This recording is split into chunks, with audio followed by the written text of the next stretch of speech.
إن الحمد لله نحمده ونستعينه ونستغفره ونؤمن به ونتوكل عليه ونشهد أن لا إله إلا الله ونشهد أن محمدا عبده ورسوله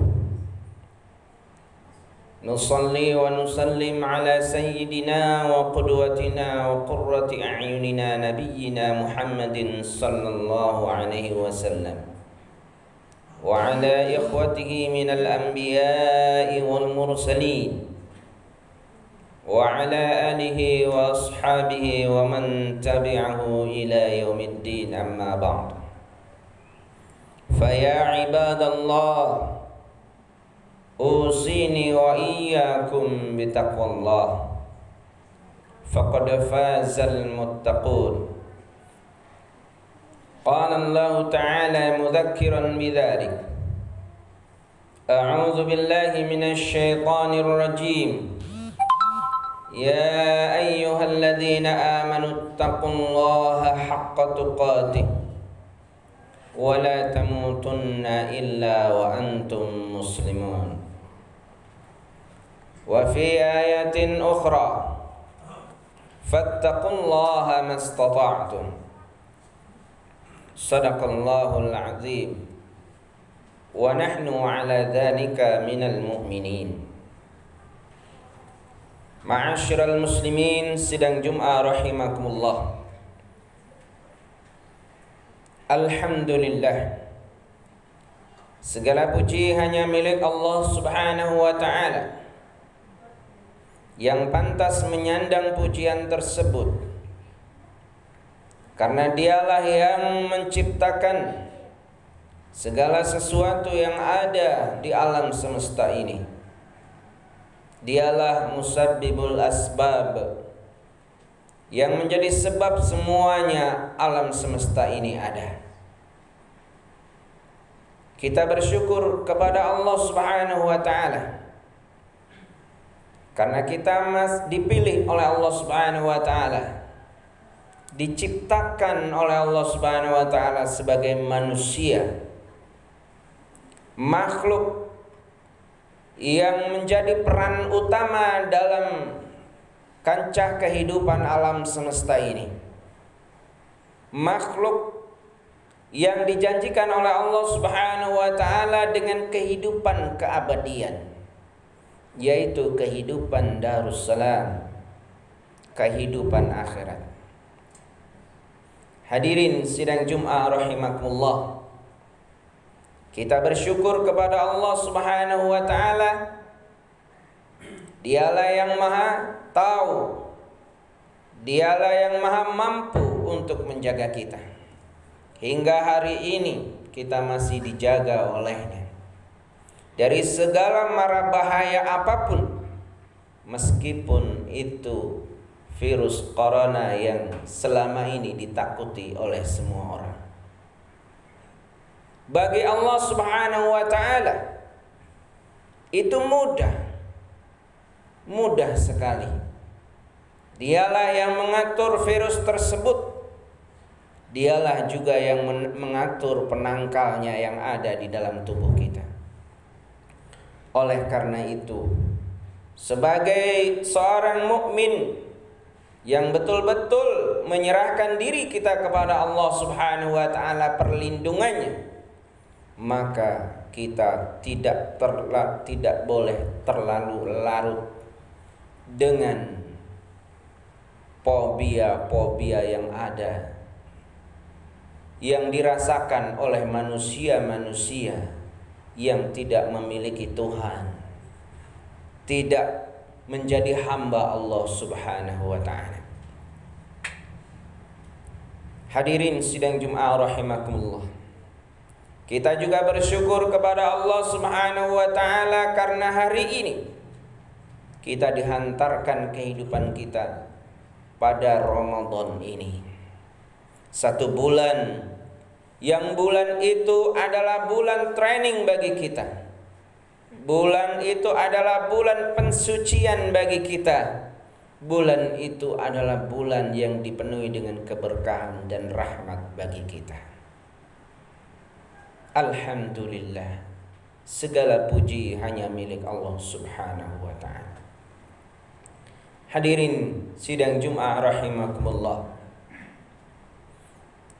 Syahrul Ramadan, bulan Ramadan disandingkan dengan Al-Quran. Satu-satunya kata Ramadan di dalam Al-Quran itu disandingkan dengan kata Al-Quran.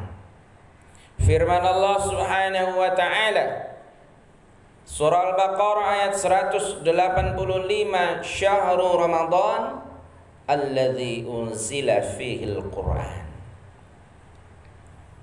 Di dalam Al-Quran atau Al-Quran itu sendiri, kita punya tujuan terhadap kitab ini. Menurut kitab Miftah Tadabbur Al-Quran yang ditulis oleh Dr. Khalid Abdul Karim Al-Lahimi, salah satu dosen Al-Quran di Jamiatul Imam Muhammad Ibn Saud Al-Islamiyah, mengatakan ada 5 tujuan kita terhadap Al-Quran. Yang pertama, kita butuh ilmu, ada di Al-Quran. Yang kedua, kita butuh mengamalkan Al-Quran. Yang ketiga, kita butuh pahala dari Al-Quran. Yang keempat, kita butuh munajat kepada Allah Subhanahu wa ta'ala menggunakan Al-Quran. Dan yang kelima, kita butuh terapi, obat dari segala macam penyakit yang ada di dalam diri kita, itu dari Al-Quran. Dalam hal ini khatib ingin membahas poin yang kelima, yaitu Al-Quran bisa menjadi terapi bagi kita.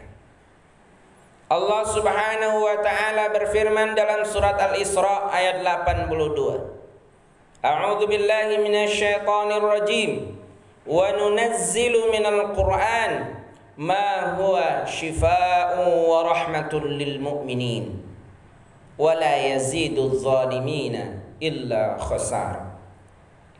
Wa nunazzilu, dan aku turunkan, minal Qur'ani, dari Al-Quran, ma huwa, yang Al-Quran itu, shifaa'un, bisa menjadi obat, bisa menjadi terapi, wa rahmatun lil mu'minin, dan menjadi rahmat bagi orang-orang yang beriman.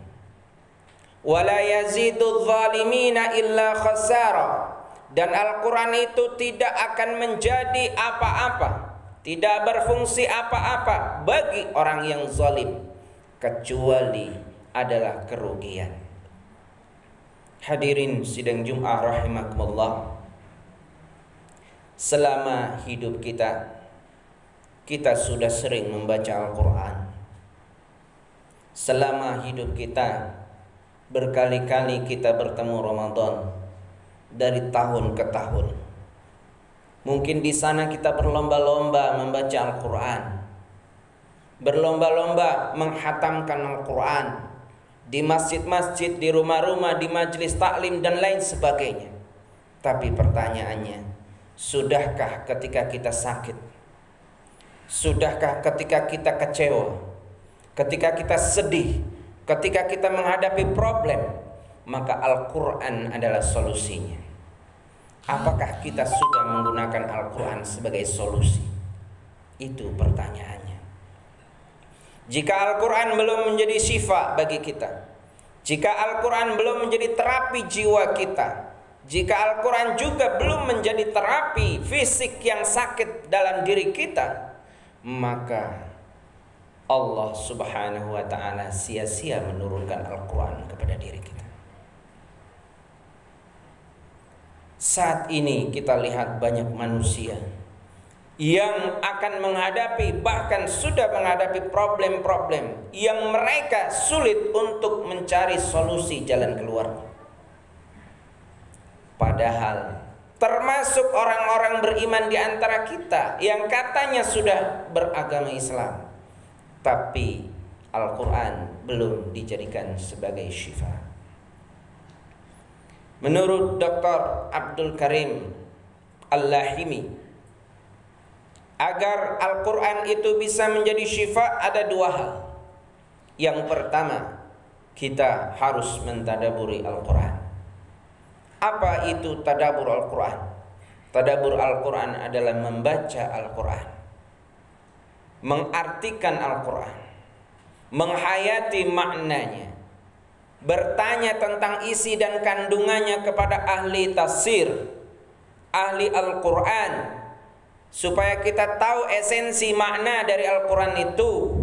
Kemudian mencoba kita baca di dalam sholat malam kita untuk munajat kepada Allah Subhanahu wa ta'ala, terutama adalah ayat-ayat yang ada kaitannya tentang masalah kehidupan kita. Saat ini kita menghadapi masalah tentang virus atau penyakit. Daya tahan tubuh kita harus kuat, maka kita membutuhkan Al-Quran.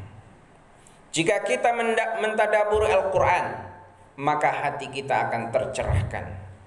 Ketika hati kita tercerahkan, maka otomatis fisik kita akan terpelihara dengan baik. Menurut pakar gizi, nutrisi seseorang itu akan dibagi menjadi dua. 70% untuk fisik, 30% untuk pikiran. Ketika seseorang berpikir keras, stres, maka jatah 30% itu kurang.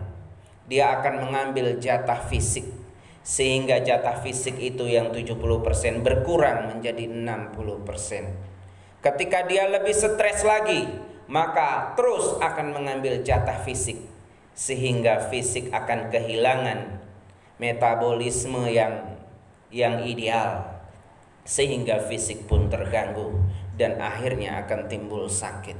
Ternyata penyakit itu utamanya ada di kesehatan rohani, kesehatan jiwa.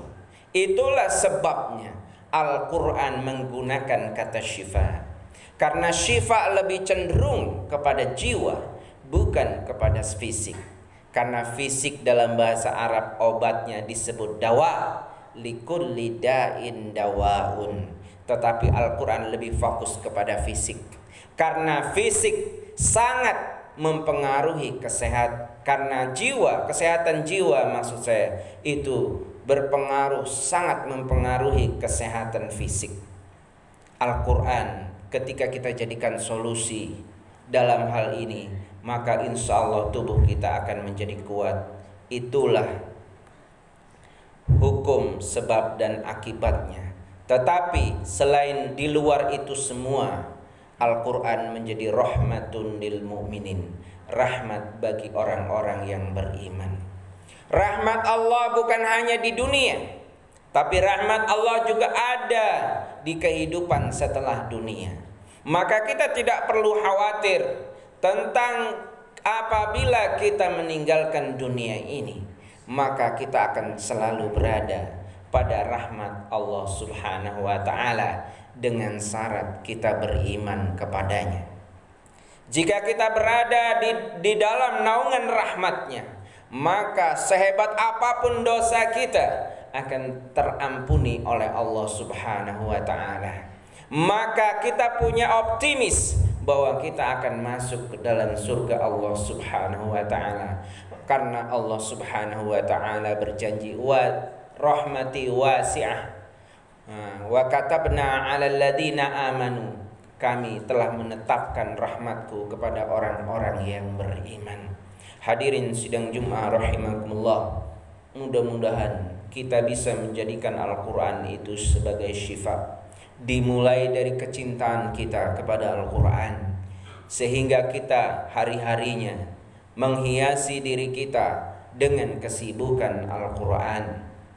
Di dalam hadis dikatakan, barang siapa orang yang menyibukkan dirinya terhadap Al-Quran, maka Allah Subhanahu wa ta'ala akan memberikan segala sesuatu yang dibutuhkan oleh hamba itu, lebih daripada orang yang meminta kepada Allah Subhanahu wa ta'ala. Saya ulang lagi, barang siapa orang yang menyibukkan diri terhadap Al-Quran, maka Allah akan memberikan segala sesuatu yang dibutuhkan kepadanya lebih daripada orang yang berdoa. Al-Quran, itulah Al-Quran. Mudah-mudahan kita diberikan kemudahan oleh Allah Subhanahu wa taala untuk berinteraksi dengan Al-Quran, terutama di bulan Ramadan ini, yang mana amal ibadah akan dilipat gandakan sampai 700 kali lipat. Maka mari kita manfaatkan momentum ini untuk mendekatkan diri kita kepada Allah Subhanahu wa taala. Barakallahu li wa lakum wa nafa'ani wa iyyakum bima fihi minal ayati wal dzikril hakim. Aqulu qali hadza fa astaghfiru innahu huwal ghafurur rahim.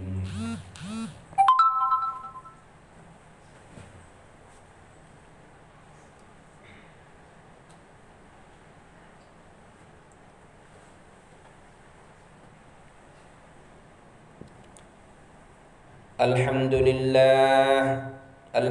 لله الذي أرسل رسوله بالهدى ودين الحق ليظهره على الدين كله ولو كره الكافرون ولو كره المشركون ولو كره المنافقون. أشهد أن لا إله إلا الله وأشهد أن محمدا عبده ورسوله. اللهم صل وسلم على سيدنا وقدوتنا وقرة أعيننا نبينا محمد صلى الله عليه وسلم وعلى آله وأصحابه ومن تبعه ومن والاه. أما بعد، قال الله تعالى في القرآن الكريم: إن الله وملائكته يصلون على النبي يا أيها الذين آمنوا صلوا عليه وسلموا تسليما. اللهم صل على محمد وعلى آل محمد كما صليت على إبراهيم وعلى آل إبراهيم وبارك على محمد وعلى آل محمد كما باركت على إبراهيم وعلى آل إبراهيم في العالمين إنك حميد مجيد.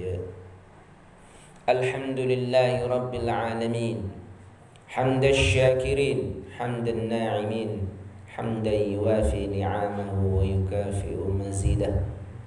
يا ربنا لك الحمد كما ينبغي لجلال وجهك الكريم وعظيم سلطانك. اللهم لك الحمد ملء السماوات وملء الأرض وملء ما شئت من شيء بعد.